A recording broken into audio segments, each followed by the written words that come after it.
क्या बोलेंगे सर, हाथरस के अंदर 121 लोगों का भगदड़ में मृत्यु हो जाना, कहीं ना कहीं योगी सरकार के ऊपर सवाल उठ रहा है। अखिलेश यादव आज संसद से निकल के बोलते हैं कि ये देश को 5वीं अर्थव्यवस्था बना चुके हैं, तीसरी अर्थव्यवस्था की बात करते हैं, उत्तर प्रदेश को उत्तम प्रदेश बनाने की बात करते हैं, पर 121 लोगों की जान चली जाती है और मुख्यमंत्री को होश हवास नहीं रहता कि 121 लोग कैसे मर गए। देखिए, पहले तो मैं अपनी संवेदना प्रकट करता हूँ। श्रद्धालुओं की दुखद मृत्यु हुई है, ये कहीं पे भी हो सकता है। इसमें कोई किसी राजनीतिक पार्टी को इसमें दोष देना तो गलत। अगर किसी और पार्टी भी होती तो शायद मैं उसके लिए भी ऐसा ही कहता। लेकिन देखिए, ये बेशरम लोग हैं। आज ये सनातन के लिए इनका दर्द जाग रहा। 121 लोग मर गए, ये लोग कैसे मरे? 121 लोगों की मृत्यु हुई है तो ये क्या योगी आदित्यनाथ जी ने मारा है क्या उनको? आप मुझे बताइए, मैं आपके माध्यम से पूछ रहा हूँ। 121 लोगों की जो मृत्यु हुई उस पर तत्काल माननीय मुख्यमंत्री योगी आदित्यनाथ जी ने संवेदना अपनी प्रकट की और एकदम से प्रशासन को वहाँ भेजा और की पूरा पता करने के लिए कि क्या हुआ है, कैसे हुआ है। अब जब वहाँ पहले से ही परमिशन 80,000 लोगों का था और 2.5 लाख लोग पहुंच जाएंगे तो फिर देखिए भगदड़ तो मचेगी। इतना बेशरम आदमी है अखिलेश यादव जो है वो। मैं उसको जी अब कहना छोड़ दूंगा। मैंने उसको जी कहना छोड़ दिया है और ये राहुल गांधी को, क्योंकि मैं इनसे हो चुका हूँ त्रस्त। तो आप चाहते कि इस तरह की दुखद घटना पे राजनीति नहीं होनी चाहिए, संवेदना है, दुखद घटना है। तो क्या ये समाजवादी पार्टी घोटालेबाजों से भरी पड़ी है और कांग्रेस तो खैर है ही है। उन्होंने 1947 से उनकी हिस्ट्री उठा के देख लीजिए, समाजवादी पार्टी ने सिर्फ गुंडई पाल रखे हैं। उन्होंने सिर्फ यूपी में गुंडई की है। नंबर 1 था यूपी गुंडई में, तो किसका हाथ था? ये अखिलेश यादव और इसका जो मरहूम पिता था, कहना नहीं चाहिए उनकी मृत्यु हो गई है, खैर देखिए मरे हुए के लिए नहीं बोलना चाहिए, लेकिन ये जो अखिलेश यादव है ये इतने बेशरम लोग हैं। इनकी सरकार में जैसे मैं आपको बता रहा था गुंडई और लूटपाट थी, सिर्फ दंगे लूटपाट, माताओं बहनों की इज्जत लूटी जाए। इनके सारे नेता जेलों में रेप में बंद है समाजवादी पार्टी। माननीय जो मरहूम मुलायम सिंह यादव जी थे, इनके पिताश्री, वो ये कहते थे लड़कों से गलती हो जाती है, बलात्कार हो गया तो क्या हो गया, लड़के का आ गया होगा मन। मैं ये उससे ये पूछना चाहता, अब तो वो मर गए, मैं उनसे पूछना चाहता था कि नेताजी अगर आपकी बहन बेटी की इज्जत कोई लूट ले तब भी आप यही कहेंगे क्या? तो क्या तब भी अखिलेश यादव मुलायम सिंह यादव जी यही बोलेंगे? तब वो कहेंगे नहीं नहीं इसको फांसी पे लटका। मतलब उनकी माँ बहन बेटी की इज्जत है, लेकिन गरीब की माँ बेटी की इज्जत की उसकी कोई इज्जत नहीं। देखिए यही उनका दोगलापन है, यही समाजवादियों ने हमेशा किया है। और वो ये लाल टोपी वाले अभी भी हमारा पीछा नहीं छोड़ रहे हैं। ये लाल टोपी वाले लाल कैंसर है देश के लिए। जब तुम कार सेवकों पे तेरा मरहूम पिता गोलियां चलवा रहा था तब तुम्हारा सनातन प्रेम कहाँ गया था? मैं ये पूछना चाहता हूँ। किसी की माँ बहन की इज्जत नहीं। सनातन पे, राम सेवकों पे, कार सेवकों पे गोलियां चलवा दिया जाओ तो कोई दिक्कत नहीं है। ईद में इनको टोपी पहनना जरूरी है मुलायम सिंह यादव को, अखिलेश यादव को, लेकिन होली मनाने में इनको है कि होली नहीं मनानी चाहिए। अरे अब इतना पानी बर्बाद कर रहे हो, रंग इस्तेमाल कर रहे हो, इसमें केमिकल है, इसमें दिवाली पे पटाखे क्यों फोड़ रहे हो? यही समाजवादियों के बयान हैं। ये अपने आप को भगवान कृष्ण का भक्त बताते हैं। यादव कहते हैं, यदुवंशी हैं। इन्होंने मैं आपके माध्यम से पूछना चाहता हूँ, इन्होंने जो मथुरा में कृष्ण जी का जन्म स्थल है जो हमें वापस चाहिए, इन्होंने कितनी बात की आज तक उसकी? मैं आपके माध्यम से पूछना चाहता हूँ देश की जनता से। यही इनका दोगलापन है। ये तो आप मुझसे अभी पूछ नहीं थे, मैं सारी रात आपको बता सकता हूँ इनके दोगलेपन। देखिए, पहले तो मैं जो 121 लोग हैं उनके लिए संवेदना व्यक्त करता हूँ। दुखद घटना कहीं पे भी हो सकती है, कभी भी हो सकती है, पर वो जो बाबा जी थे जो लोगों को बकलाते फुसलाते थे, उन बाबा पे असली एक्शन होना चाहिए कि आप 80,000 की परमिशन लेके और 2.5 लाख के लोग कैसे गैदरिंग कैसे कर ली।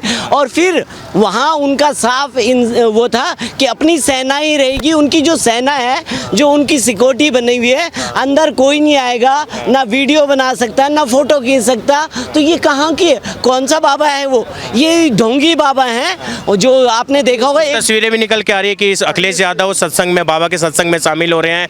बाबा को बहुत बड़ा भक्त बताने अपने आप को बाबा का, क्या बोलेंगे? देखिए, मेरे को तो लगता है कि अखिलेश यादव का उसमें कहीं ना कहीं रोल जरूर है। और देखिए ये संख्याएं पैदा होती हैं। देखो कहीं ना कहीं योगी जी को बदनाम करने के लिए ये जरूर कहीं ना कहीं हथकंडे अपनाते रहेंगे। आप देखिए ना, एक बच्चा जैसे ही इलेक्शन का रिजल्ट आया मेरठ लोहिया नगर में, उसी दिन जिस दिन रिजल्ट आया तो एक मुस्लिम ने सरेआम उसके बच्चों के सामने उसके रिवॉल्वर से गोली मार दी। तो देखिए ना, इनकी हिंसावादी जो है ना, ये शुरू से रहे हैं। इनको लड़ाना, ये जो गुंडे बदमाश पालना, ये इनकी गुंडाई हमेशा चलती रही है। अधिकारी इसमें सम्मिलित है, जिनकी जिम्मेदारी है, जिनका दायित्व बनता है, उन पे तो कार्रवाई होनी चाहिए। बिल्कुल होनी चाहिए। देखिए, जो भी अधिकारी इसमें शामिल है और उसने गलत काम करा है तो उसको सजा मिलनी चाहिए।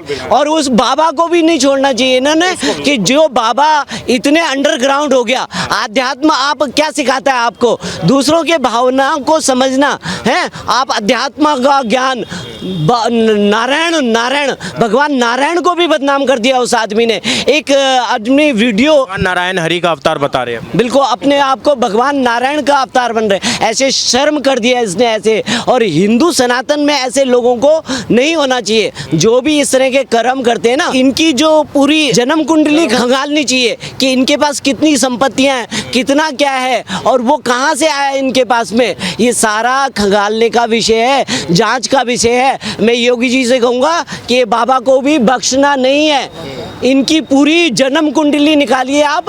और देखिए ना, पत्रकार महोदय जा रहे हैं वहाँ, उनको अंदर नहीं जाने दे रहे।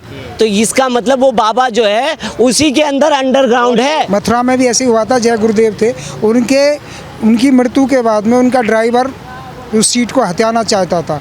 तो इन्होंने इतनी गुंडा, अखिलेश यादव और उनके गुर्गों ने इतनी गुंडागर्दी मचाई कि मथुरा में एसपी सिटी IPS वो भी मारे गए और सैकड़ों लोगों की हत्याएं करवाई इसी अखिलेश ने। वो तो बोल रहा है कि योगी जी सीधे सीधे जिम्मेदार है इसके लिए, तुरंत इस्तीफा देना चाहिए। कानून व्यवस्था, जड़ व्यवस्था पूरी तरीके से खुल के सामने आ गया लोगों के सामने। भाई साहब, वो ऐसे ही जैसे ना लालू का लड़का नीट में, उसके PA का जैसे हाथ था और लालू के लड़के का भी हाथ है जैसे नीट हुआ था। इन्होंने जो घोटाला किया था, इसी प्रकार अगर गहराई से जांच की जाएगी तो अखिलेश यादव का भी उसमें नाम आएगा और इसके अखिलेश के खिलाफ भी कठोर कार्रवाई होनी चाहिए अगर इसके नाम आ जाता है। जैसे कि यहाँ पर हुआ था मथुरा में, इन्होंने जो 5,000 करोड़ की ज़मीन कब्जाई थी यादव परिवार ने, तो इनके इतने घोटाले काले कारनामे हैं कि यूपी की जनता इन्होंने त्राहिमाम मचा दी थी। अब मैं ये जो बाबा हैं जिनके सत्संग में ये हुआ 121 लोगों की मृत्यु हुई,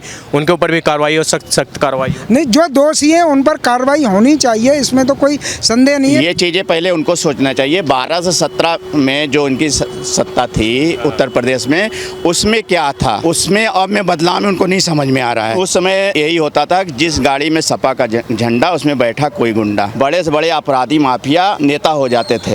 उसमें माँ बहनों की इज्जत लूट ली जाती थी, दुकानदारों को लूट लिया जाता था सरेराम। मतलब परीक्षाएं जो ही कहते हैं लीक हुई, तो इनके राज में खुद लेके कक्षा 8 पास अनिल यादव को लोकसभा आयोग का अध्यक्ष बना के बैठा लेते इन्होंने। वहाँ पे कितनी धांधली इनके उसमें हुई है। ये बोलते हैं कि हम कुछ नहीं है, तो उस समय का ये अपनी पहले व्याथा बताएं। केंद्र सरकार का 3,500 करोड़ रुपया इन्होंने गबन किया उस समय 17 में, उसका हिसाब तो आज तक दे नहीं पाए। किसी 121 लोगों की मृत्यु होना, किसी न किसी की तो जिम्मेदारी बनती होगी। जिम्मेदारी है। योगी आदित्यनाथ ने तुरंत उस पर एक्शन लिया, SIT का गठन हुआ और तुरंत अपने मुख्य सचिव और DGP को तुरंत घटनास्थल पे भेजा। आज स्वयं उसकी जानकारी के लिए स्वयं घटनास्थल पे पहुंच गए हैं। तो ये सबसे बड़ी मुख्यमंत्री का दायित्व है जो उन्होंने निभाया। वो 127 लोग जो दिखाए जा रहे हैं उनके प्रति उनकी संवेदना है और वो उनके साथ खड़े हैं। जो मुआवजा है, जो उपचार है, उन्होंने तुरंत कल के कल इमीडिएट अनाउंस किया और अच्छी से अच्छी मतलब स्वास्थ्य के और उनकी जो सुविधाएं हैं तुरंत उपलब्ध कराई जाए, उस पर उन्होंने काम किया। ये राजनीति, ऐसी जो दुखद घटना है, इस पर राजनीति नहीं होनी चाहिए, गलत राजनीति नहीं करना चाहिए। खुद जो पहले हैं वो अपने पहले गिराबान में देखें कि हमने क्या किया, अब क्या हुआ है। आज का उत्तर प्रदेश उत्तम प्रदेश है सिर्फ योगी आदित्यनाथ जी की वजह से। तो उनको पहले 12 से 17 का अपना वो निकाल के डाटा निकालें और वो पहले देखें कि हमने क्या किया, हमने कितनों को लूटा, कितनों को क्या किया। आज वो जो बात करते हैं नौकरी बेरोजगारी की, उत्तर प्रदेश में 75 जिले हैं, 75 जिले हैं। नौकरी उन्होंने दिया है सिर्फ 5 जिलों को, इटावा, मैनपुरी, बलिया, गाजीपुर। 70 जिलों के स्टूडेंट या परिवार उनके वोट नहीं दिए थे या उनके बारे में नहीं सोचा था। आज देश का मतलब मतलब जो सक्षम अधिकारी है उन्होंने कहा सिर्फ 5 जिलों में इन्होंने 25 साल का कोटा भर दिया है, तो प्रदेश उसमें जगह कहाँ पाएगी। तो 25 साल ये जो अधिकारी अच्छे पद पे वो कहते हैं भैया हम कहीं से भी 25 साल ये राज करेंगे, इनके जो भरे हुए लोग हैं 5 जिले के सिर्फ लोग हैं, हम कहीं भी जो भी करते हैं तो सिर्फ ही नहीं आते, चाहे बिजली विभाग में ले लीजिए, चाहे पुलिस विभाग में ले लीजिए, चाहे कहीं भी ले लीजिए। तो इन्होंने सिर्फ अपना और जो भी ये करते थे सिर्फ सैपाई का सोचते थे और ना कि पूरे उत्तर प्रदेश का सोचते थे। तो इनसे यही हमारा कहना है कि पहले आप अपने को सुधारिए, तब अगले ब्लेम करिए।